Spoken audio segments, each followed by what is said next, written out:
70,000 ফারিস্তা আপনার মাগফিরাতের জন্য দোয়া করবে।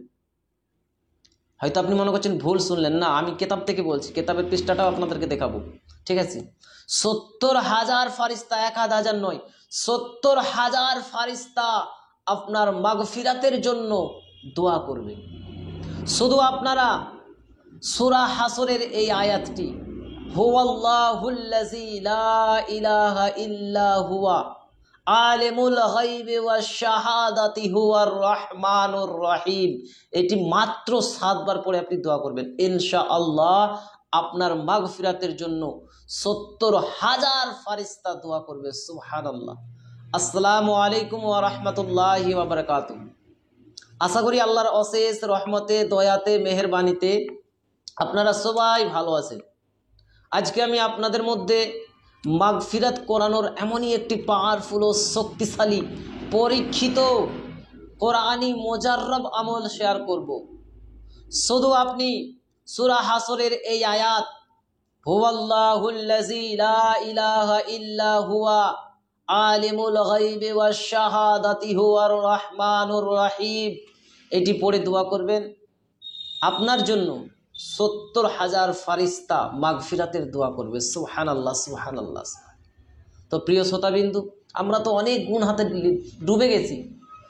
আমরা তো পৃথিবীতে যখন থেকে আসছি, যখন থেকে জ্ঞান হয়েছে, শুধু গুনাহে গুনাহ করি, যেখানে যাই সেখানে গুনাহ করি, মিথ্যা কথা বলি, অনেক রকমের আমরা গুনাহ করি, আল্লাহর নাফরমানি করি। কিন্তু মুসলমান মনে রাখবেন, এই গুনাহগুলো যদি আপনি এই পৃথিবীতে মিটিয়ে না যেতে পারেন, তাহলে কিন্তু হাসরটা আপনার জন্য, আমার জন্য খুব ভয়ঙ্কর হবে।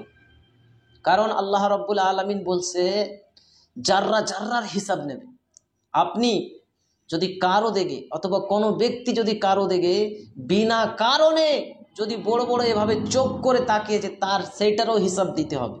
আর বর্তমান সময়ে আমরা তো ভাইকে ঠকাই, অন্য অন্য মানুষকে ঠকাই, মাকে ঠকাই, স্ত্রীর সঙ্গে ঝামেলা করি, অনেক রকমের সমস্যা আমরা করি, অনেক রকমের সমস্যা করি। নামাজ না পড়ি, আমরা নামাজ পড়ি না, রোজা রাখি না, সুদ খাই, হারাম খাই, না জানি কত কত আমরা গুনাহ করি। কিন্তু মনে রাখবেন মুসলমান, সব কিছুর কিন্তু হিসাব দিয়ে আপনি জান্নাতে যাবেন। সে আপনি যেই হোক না কেন, আপনাকে হিসাব দেওয়া লাগবে। হিসাব না দিয়ে আপনি কোনো দিন পার হতে পারবেন না। তো প্রিয় শ্রোতাবিন্দু, তার জন্য আমরা এখন থেকে নিয়ত করব, এবং ভিডিওটা বেশি বেশি করে শেয়ার করুন। হয়তো আপনার কারণে যারা আমলটা করবে, আল্লাহ রাব্বুল আলামিন চাইলে তাদেরকেও মাফ করবে, এবং আপনি শেয়ার করলেন, আপনার কারণে করছি, আপনিও সওয়াব পাবেন, এবং আমি যে আপনাদেরকে বলে দিচ্ছি এটার জন্য আমিও সওয়াব পাবো। তো প্রিয় শ্রোতাবিন্দু, অবশ্যই ভিডিওটা শেয়ার করে দেবেন, আর সম্পূর্ণ ভিডিওটা দেখে চেষ্টা করবেন, আমলটা করবেন। অবশ্যই আমি অনুরোধ করব, অনেক আমল দিই আমি, কিন্তু এই আমলটার জন্য আপনাদেরকে আমি অনুরোধ করব, রিকোয়েস্ট করছি, আপনারা অবশ্যই করবেন। ইনশাআল্লাহ, ইনশাআল্লাহ।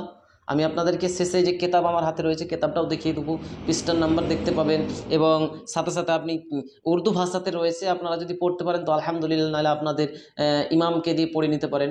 বাস্তব ঘটনা আমি আপনাদের কাছে তুলে ধরছি। বর্তমান সময় কিন্তু বাস্তব ঘটনাগুলোকে মানুষ মানতে চায় না, অবাস্তব যেগুলো সেগুলোকে মানুষ নিয়ে পাগল।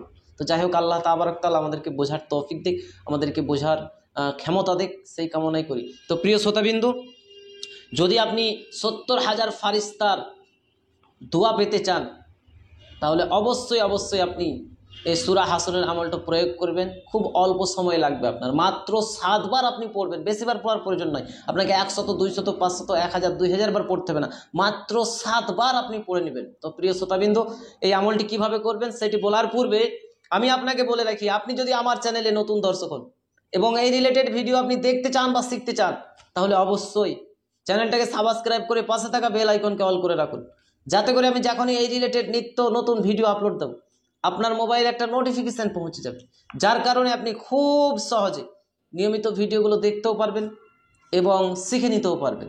এই আমলটি করার নিয়ম হচ্ছে, আপনারা এই আমলটি করার জন্য সাদকা করার কোনো প্রয়োজন নেই। এই আমলটির জন্য আপনাকে সাদকা করা লাগবে না। জাস্ট আপনি আমলটা করবেন ফজরের নামাজের পর। ফজরের নামাজের পর দোয়া করার পূর্বে কেবলমাত্র আপনি যখন আপনি ফজরের নামাজ পড়ে আল্লাহর কাছে দোয়া করবেন, অথবা আপনি নামাজ কমপ্লিট করেও করতে পারেন, অথবা আপনি নামাজের দোয়ার সঙ্গেও এই আমলটাকে অ্যাড করে দিতে পারেন, ঠিক আছে।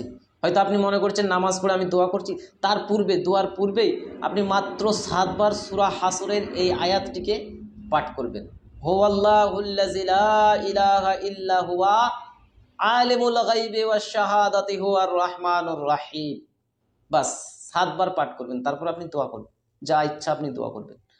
আপনি যেভাবে দোয়া করেন সেভাবেই দোয়া করবেন, কোনো সমস্যা নেই। কিন্তু দোয়ার পূর্বে আপনি এইটাকে 7 বার অ্যাড করে নেবেন বাস।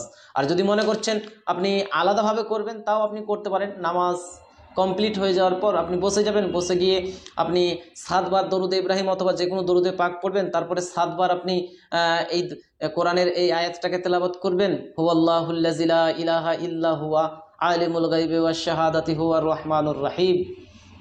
তারপরে আবারও দরুদ পড়ে আপনি দোয়া করতে পারেন, ঠিক আছে।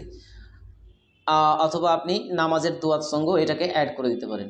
এবং আপনাকে ফজরের পড়তে হবে, ফজরের নামাজের পর, আর আপনাকে মগরিবের নামাজের পর, এই দুটো টাইম আপনাকে শুধু এই আমলটা করতে হবে, ঠিক আছে। ফজরের নামাজের পর আপনি 7 বার পড়ে নেবেন এবং মগরিবের নামাজের পরও আপনি 7 বার হুয়াল্লাহুল্লাযী লা ইলাহা ইল্লা হুয়া আলিমুল গায়বি ওয়াশ শাহাদাতি হুয়ার রহমানুর রহিম, বাস 7 বার পড়ে নেবেন। ফজরে 7 বার, মগরিবের নামাজের পর 7 বার, বাস। ইনশাআল্লাহ এই আমল করার বরকতে মহান রব্বুল আলামিন 70,000 ফারিস্তা আপনার মাগফিরাতের দোয়ার জন্য লাগিয়ে দিবে। সুবহানাল্লাহ, সুবহানাল্লাহ।